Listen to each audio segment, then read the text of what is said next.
न्यायेन पृच्छता, कोई अन्याय पूर्वक पूछे तो भी मत बताओ, जिज्ञासु हो तो बताओ। नहीं माने पंडित जी तो कहा ठीक है, लो एक फल ले जाओ, और फल दिया।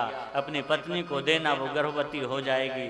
पर ध्यान रखना, सत्य बोले, एक समय भोजन करे, सदाचार का पालन करे। पंडित जी खुश होके फल लेकर के गए, गृहिणी को दिया। उनका नाम था धुंधुली देवी। जैसा नाम वैसी काम। भैया नाम भी सोच विचार के रखना चाहिए, कई बार नाम का असर हो जाता है।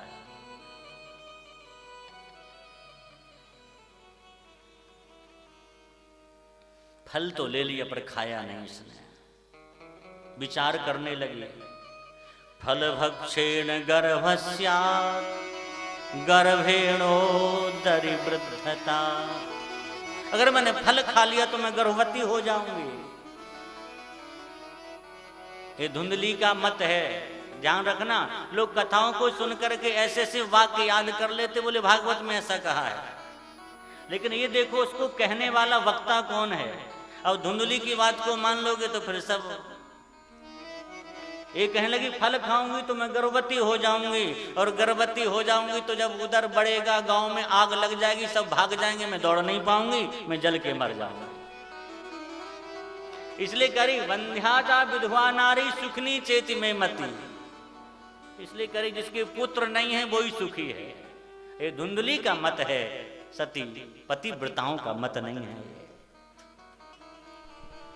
फल अपनी पड़ोस में बहन रहती उसे दे दिया, और अपने पति से झूठ बोली। ध्यान रखना, पतिदेव से झूठ बोलने से लाभ नहीं है। वो कथा हम कभी फिर सुनाएंगे, आज समय का अभाव है।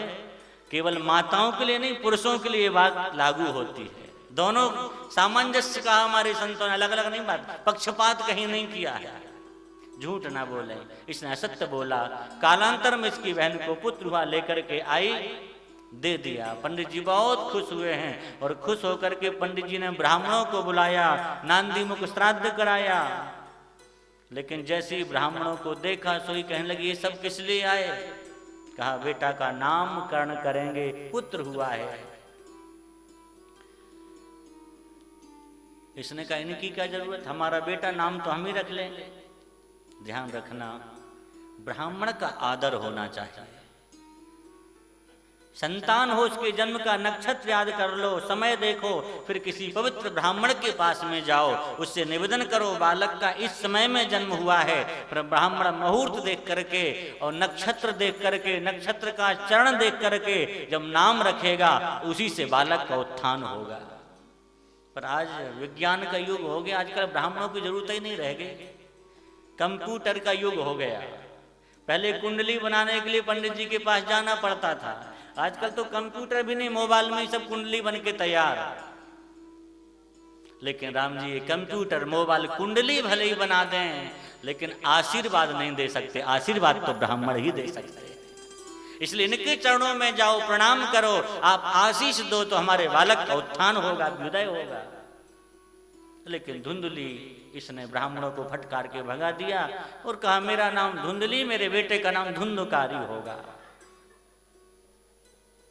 ठीक 2 महीने के बाद जिस गाय को फल खिलाया था, उस गाय को भी एक सुंदर पुत्र हुआ। सर्वांग सुंदरम दिव्यम रुचिरम कनक प्रभम। सुंदर सोने के समान चमकता हुआ एक बालक हुआ, जिनका सारा शरीर तो महाराज मनुष्य के जैसा था। इनके कान जो थे ना, वो गाय के समान थे, इसलिए नाम रखा गौकर्ण। बोले श्री गौकर्ण जी महाराज की जय। कालांतर में दोनों बड़े हुए। गौकर्ण पंडितो ज्ञानी धुंधकारी महाखला। धुंधकारी बड़ा दुष्ट हो गया और गौकर्ण बड़े पवित्र ब्राह्मण हुए। चौरा सर्वजन द्वेषी, चोरी करता, सबसे द्वेष करता। लिखा है सौ हस्ते न भोजनम, 2-4-10 लोगों को मार के खाता था। मार के खाने का तात्पर्य है नारायण, ध्यान रखना, जो अपने हाथों से सत्कर्म नहीं करता है। बहुत ध्यान से सुनने की बात है। हम जब प्रसाद पाएं तो नियम है पहले इनको अर्पित कर दें, गौ माता के लिए ग्रास निकालें। अगर ये कार्य हम नहीं करते हैं तो हमारे हाथ का भोजन फिर वो मुर्दे के हाथ के भोजन के समान है। प्राचीन काल में गौग्रास निकाला नहीं जाता था। माताएं सब जानती थी रोटी बनाएंगी तो पहली रोटी महज गाय के लिए निकाली जाती थी। आज हम लोग भूल गए वो बात। पहले माताएं बिना स्नान की रसोई घर में नहीं जाती थी। अब आज का समय ऐसा हो गया तो हमारी तो प्रार्थना है, आप अगर पहली रोटी गाय को नहीं निकाल सकते तो ये नियम जरूर बनाओ, जब भोजन करने बैठें तो गाय के लिए ग्रास जरूर निकालें। आप रोटी नहीं निकाल सकते हैं तो कुछ राशि निश्चित कर लो कि हम भोजन करने के पूर्व दिन भर में कितने बार भी भोजन करें पर एक बार गाय के लिए कुछ राशि निकालेंगे। इस बहाने आपके द्वारा गौ सेवा हो जाएगी और आपका कार्य पुण्यमय हो जाएगा। वो भोजन करना भी भजन बन जाएगा आपका।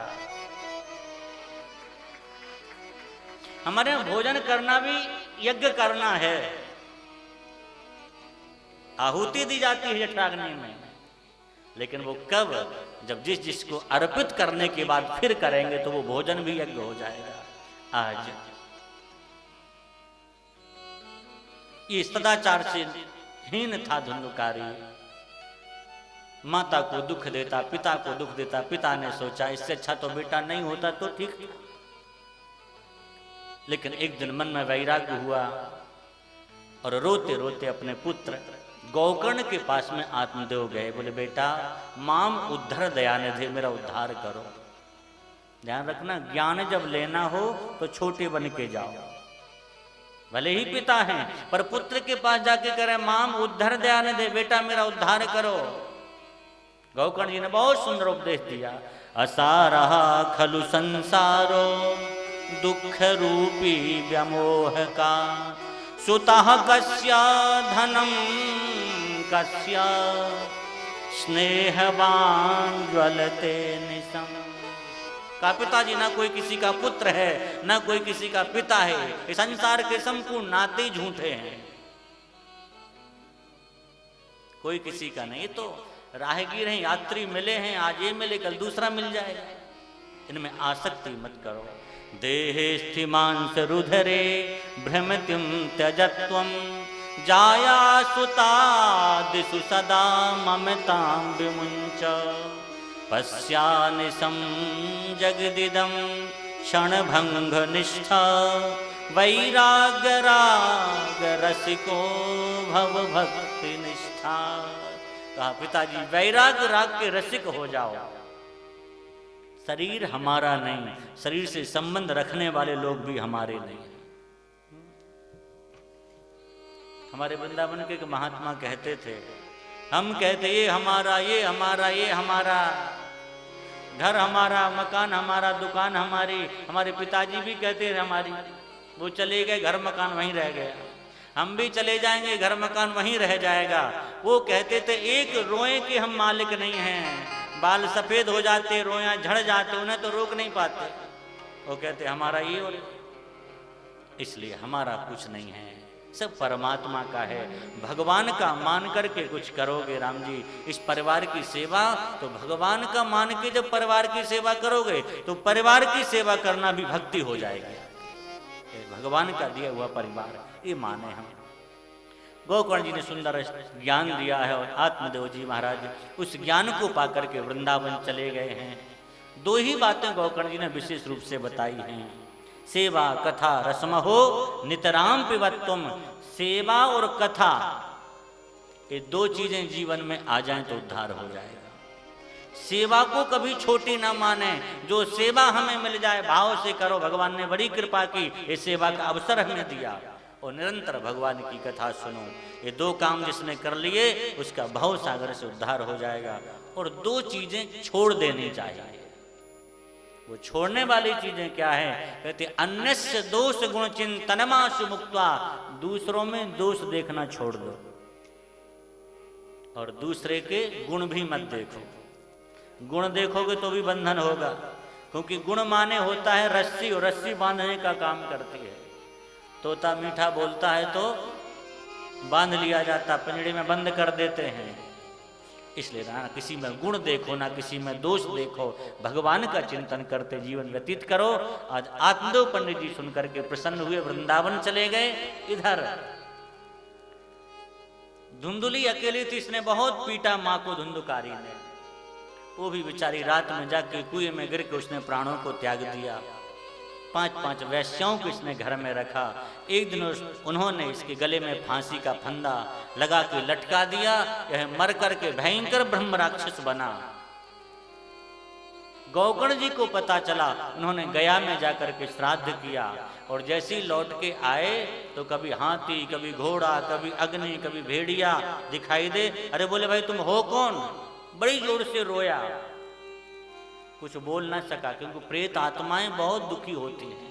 इन्होंने कमंडल का जल लेकर के जैसे सिंचन किया, रो करके बोला, अहम भ्राता त्वदीयोस्मि धुंधुकारी नामता, मैं आपका भाई धुंधकारी हूं। कहा गया में श्राद्ध किया तुम्हारा उद्धार नहीं हुआ? ये बोला एक बार नहीं 100 बार भी गया में श्राद्ध करोगे तो हमारा उद्धार नहीं होगा। आप लोग कहें गया की महिमा कम है क्या? अरे राम जी, गया की बहुत बड़ी महिमा है। यहां तक लिखा है शास्त्रों में कि धोखे से कोई गया पहुंच जाए और फल्गु नदी के जल का स्पर्श हो जाए तो उसके पितरों का उद्धार हो जाता है। पर ये कहता 100 बार भी श्राद्ध करोगे तो उद्धार नहीं हो। क्या कारण है?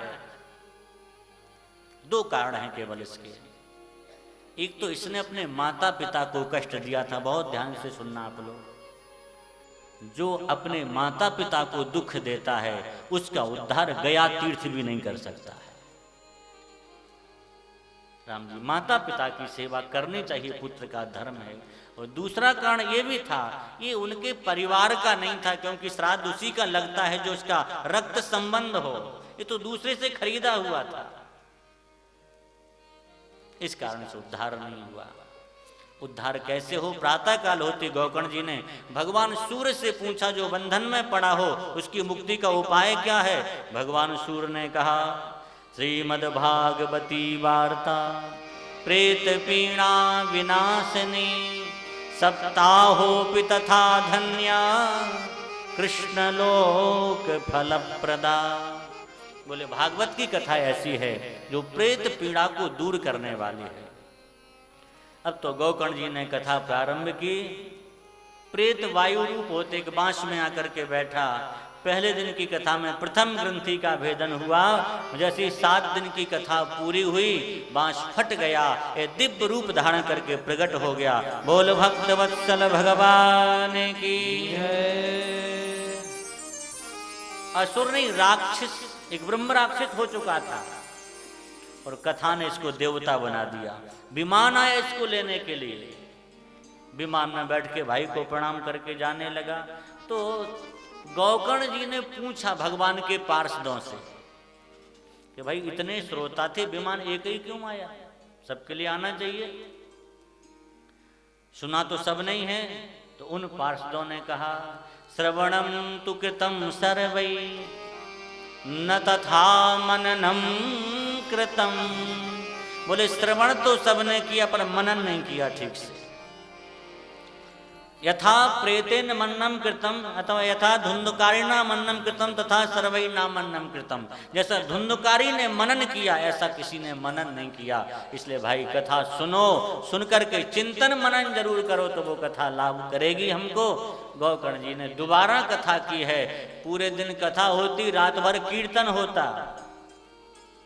महाराज कोई भी व्यक्ति घर नहीं गया 7 दिन तक। और जैसी कथा का विश्राम हुआ तो सबके लिए विमान आए और सब विमान में बैठ करके गए।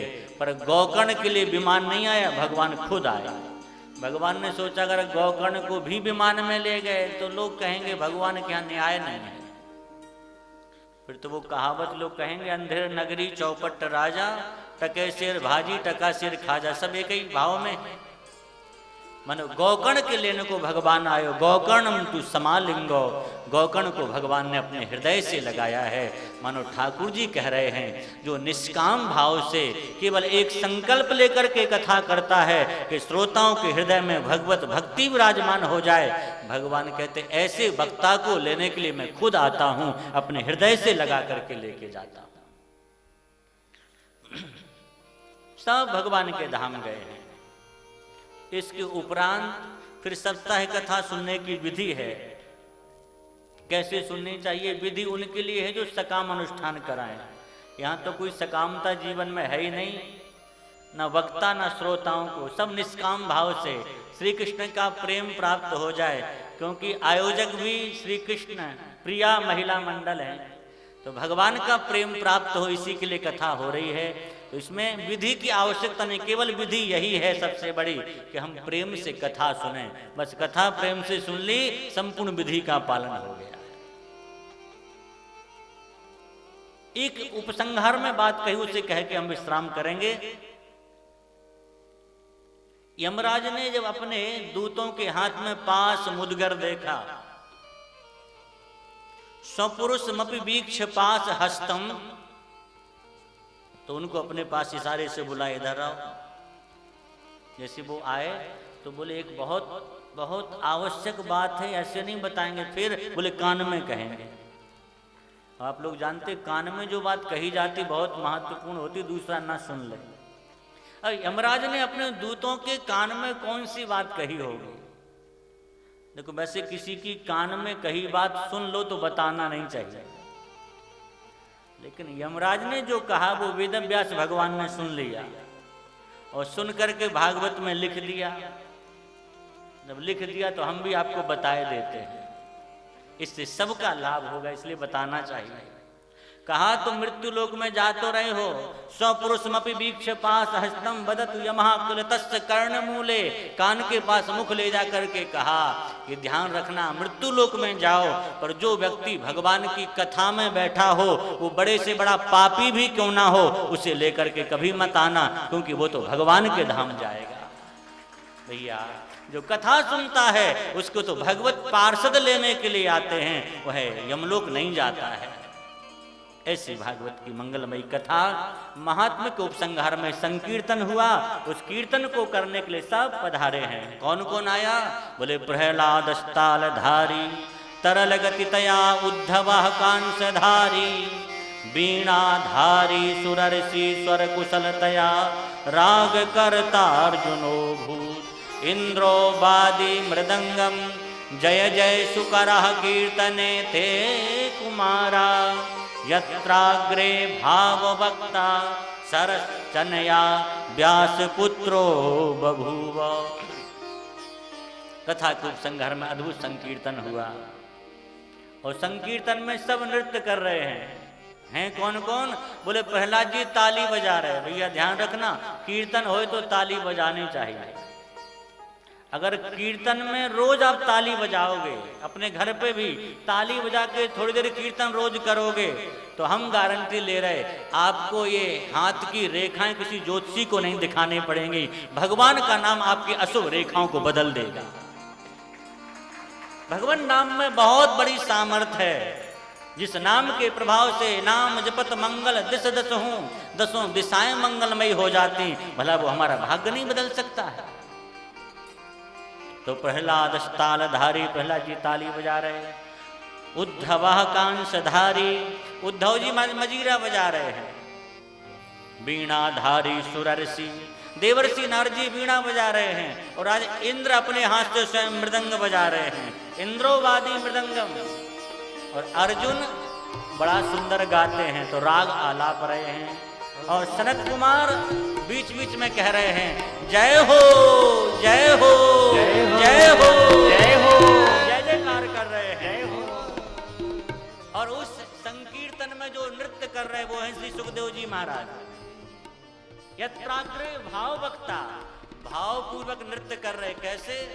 जब कीर्तन में नाम आता है मुरली मनोहर, तो ऐसे खड़े हो जाते हैं। जब गिरधारी नाम आता तो ऐसे खड़े हो जाते हैं। मानो संकीर्तन को प्रत्यक्ष कर रहे हैं नृत्य करते हुए।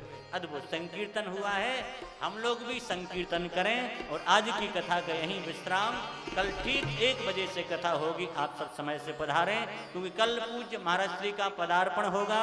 कथा हम लोग 1 बजे प्रारंभ कर देंगे।